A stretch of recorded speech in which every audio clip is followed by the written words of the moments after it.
मेरे दिल में बसने लगी हो तो अगर तुम्हें कुछ हुआ ना तो मैं भी अपनी जान ले लूंगा। जिस दिन शक होगा ना तुझे यहीं से निकाल कर ले जाऊंगा और तू कुछ नहीं कर पाएगा।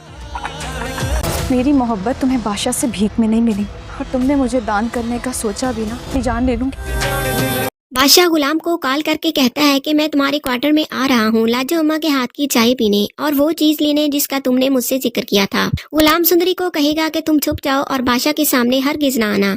बादशाह गुलाम को कहता है कि अब मेरी चीज मेरे हवाले कर दो वरना मैं समझूंगा कि तुम्हारी दोस्ती में कोई खोट है। लाजो अम्मा बादशाह को सब सच बताना चाहती हैं, लेकिन सुंदरी ने उसे बिस्मिल्लाह की कसम दे दी है कि बादशाह को उसके बारे में कुछ मत बताना। सुंदरी बात बात पर गुलाम से अपनी मोहब्बत का इजहार करने लगी है। वो गुलाम को उकसाती है कि वो उससे जल्द अज जल्द निकाह कर ले, लेकिन गुलाम को इस बात का इल्म है कि बादशाह को जब भी पता चला कि सुंदरी गुलाम के पास है वो सुंदरी को उससे छीन कर ले जाएगा।